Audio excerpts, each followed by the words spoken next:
Hello friends, I am Nisha Sharma, Associate Professor, Department of English. The topic under discussion today is personification and alliteration.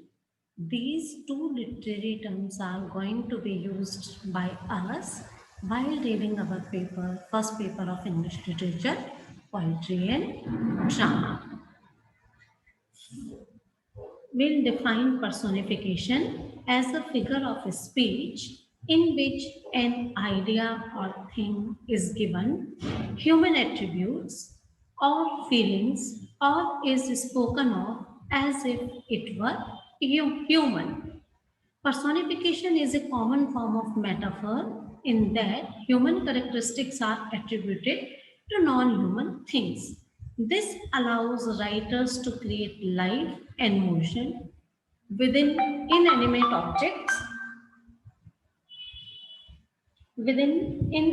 objects, animals, and even abstract ideas by assigning them recognizable human behaviors and emotions. Personification is a literary device found often in children's literature. This is an effective use of figurative language because personification relies on imagination for understanding.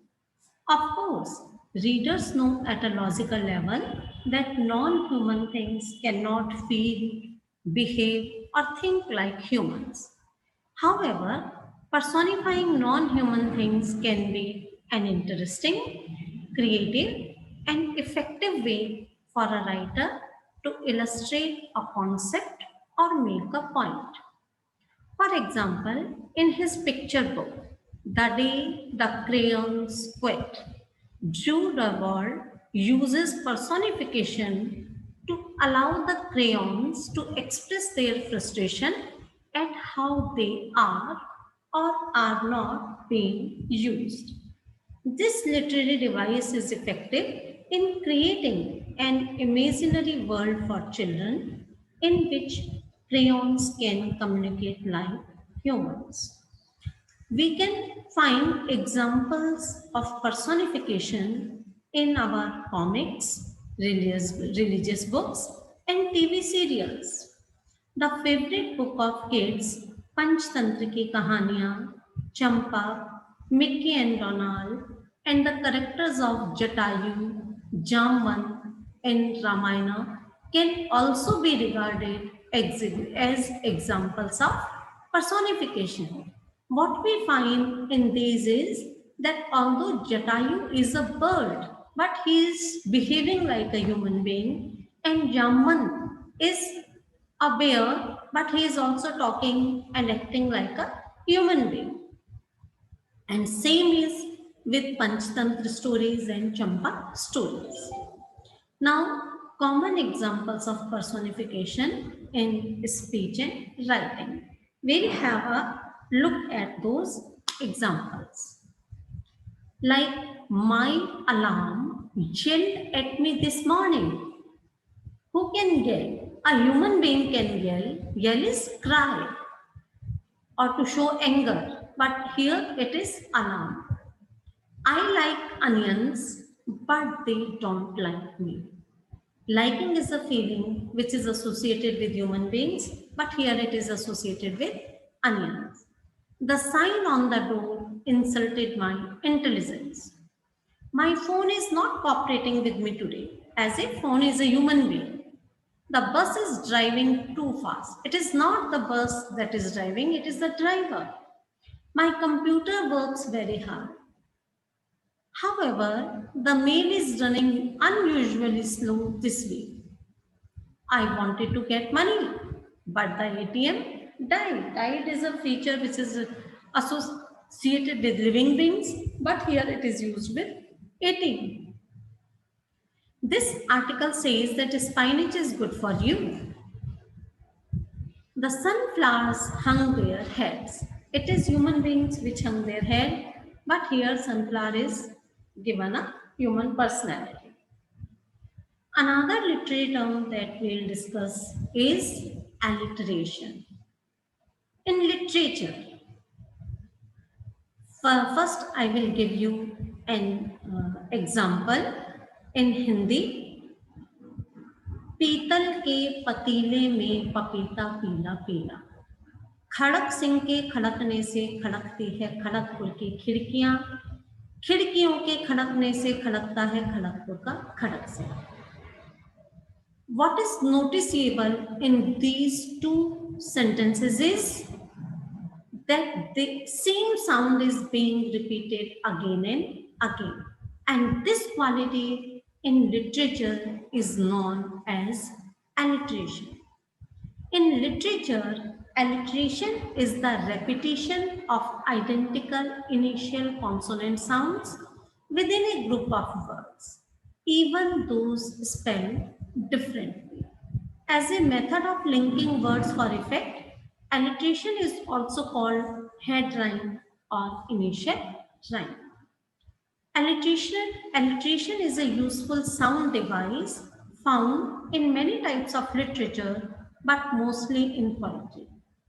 Business and advertisers use alliteration to call attention to company names and products. Many famous quotes and sayings also use alliteration. This is because the repetition of consonant sounds at the beginning of words allow rhythm and musicality. It also makes a phrase easy to memorize and fun to read or say out loud. Certain sounds can affect the mood of a poem. Alliteration can be used to give poem a calm, soothe, a calm, soothe feeling or a loud, harsh feeling. For example, the phrase singing songs of the seaside utilizes the S sound. This gives the phrase a soft and smooth sound. Meanwhile, the phrase keep that crazy cat out uses a hard K sound. This gives the phrase a harsh sound and adds a threatening tone. Because alliteration is such a bold and noticeable device, it may be used to call attention to a certain subject. Many great speech makers have used alliteration to emphasize certain parts of their arguments. Now, examples of alliteration. She sells seashells by the seashore. The S sound has been repeated again and again. Peter Piper picked a peck of pickled peppers. P sound is repeated again and again. Alliteration is meant to be a more than a tongue twister, though it's used to emphasize something important that a writer or a speaker would like to express. Now, how can we identify alliteration? The best way to spot alliteration in a sentence is to sound out the sentence, looking for the words with the identical beginning consonant sound. Like we can speak aloud these sentences. Can you keep the cat from clawing the couch? It's creating chaos. C sound has been repeated again and again. Greedy gods gobbled up gooseberries, getting good at grabbing the goodies. G sound is repeated. Hannah's home has heat now, hopefully.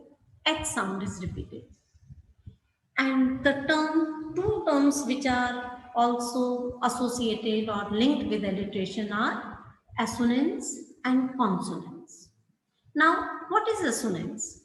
Assonance is the repetition of the same or similar vowel sounds within words, phrases, or sentences. For example, she seems to beam rays of sunshine with her eyes of green.